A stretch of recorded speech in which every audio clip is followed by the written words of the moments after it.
The Galactic Council chamber erupted in chittering laughter as Ambassador Zelthor announced his latest scheme.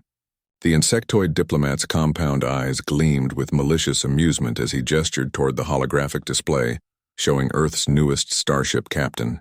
Kivin Reeves, Zelthor clicked, his mandibles spread wide in what passed for a grin among his species. The human who dares challenge our trade routes. Let us teach him the proper order of things. The plan was elegant in its cruelty. They would send him Anna, a poor dragonkin girl from the labor districts of Dracor Prime, barely able to afford her scales maintenance polish. She had nothing.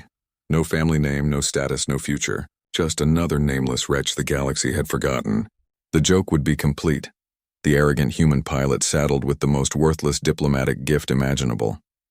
Anna stood in the docking bay of the human vessel Defiance, her tattered clothing hanging loose on her small frame. Her scales, once vibrant crimson, had dulled to a muddy rust color from malnutrition and neglect.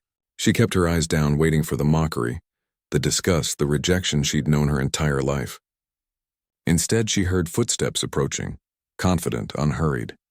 "You must be Anna," a warm voice said. She glanced up to see Kivin Reeves, the human pilot whose name struck fear into alien merchants across 3 sectors.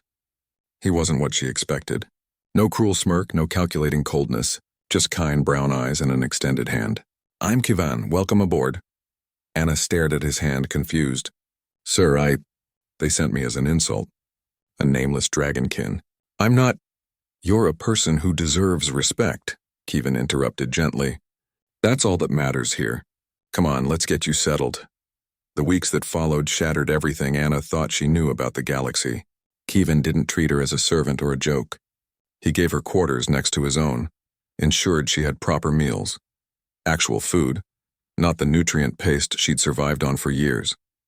Her scales began to gleam again, red as arterial blood. But more than that, he talked to her, asked her opinions, listened when she spoke about the dragon's ancient navigation techniques, lost knowledge her people had been forced to abandon when they became the galaxy's servant class. "These star charts," Kivin said one evening, studying her crude drawings, "they're brilliant. The Council's been using inferior jump calculations for centuries." Anna felt something unfamiliar bloom in her chest, pride maybe, or hope. When pirates attacked a civilian convoy near the Kepler belt, Kivin didn't hesitate. He also didn't leave Anna behind. "I need you in navigation," he said, strapping into the pilot seat. "Those draconic stellar algorithms of yours, can you plot us a jump through the gravity well?" That's impossible, sir. The Council says." "The Council," Kivin grinned, "has never met a dragon who remembered her people's true potential." "I believe in you, Anna. Do you believe in you?" Her claws flew across the navigation console, muscle memory and ancestral knowledge flowing through her like fire through her veins. She calculated vectors the Council's computers deemed impossible, threading them through gravitational eddies that should have torn them apart. They saved every single civilian ship. The rescue made interstellar news, but it was the interview afterward that changed everything. The reporter, a snide Valyrian, tried to diminish Anna's role. "And the human brought his servant, I see." "Anna Reeves," Kivin interrupted firmly, his hand resting on her shoulder. "My navigator, my partner, and my wife. Get the name right." The galaxy stopped. Anna turned to stare at him, her vertical pupils wide with shock. They'd grown close, yes, but this— Kivin met her eyes steadily. "If you'll have me," he said quietly, just for her. "No pressure. But I meant what I said. You're not nameless anymore, not if you don't want to be." She thought of every hungry night, every beating, every time she'd been spat on for being born without a family name. She thought of the aliens who'd sent her as a joke, expecting her to be returned broken and humiliated. She thought of Kivin, who saw her when the galaxy looked away. "Yes," Anna whispered.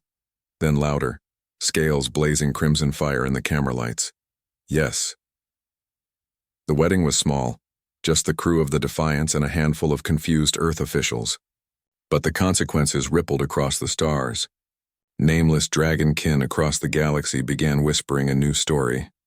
Of Anna, who'd been nothing, who'd been sent as mockery, who came back with a name and a human who treated her like royalty. They began demanding their own names, their own dignity. The Galactic Council called an emergency session, Ambassador Zelthor's mandibles clicked nervously as he faced Kivan's transmission. You've disrupted our entire labor class, Zelthor accused. Kivan smiled coldly, Anna standing beside him in a crisp navigation officer's uniform, her scales polished to mirror brightness. Good. Maybe you'll learn that throwing away brilliant people because of their birth is the galaxy's loss, not humanity's. Anna's draconic navigation techniques have already revolutionized our jump drive efficiency by 40%. This was supposed to be a joke. Zelthor clicked weakly. The joke, Anna said, her voice steady and proud, was thinking humans measure worth the way you do. I came aboard nameless. I leave as Anna Reeves, Chief Navigator of the Terran Fleet. Thank you for the gift, Ambassador. We'll treasure her forever. The transmission ended. Kivan pulled Anna close, pressing his forehead to hers. Ready to go home, Mrs. Reeves? Anna smiled, truly smiled for perhaps the first time in her life. Home. Yes, let's go home. The defiance jumped into the void, and the stars themselves seemed to sing.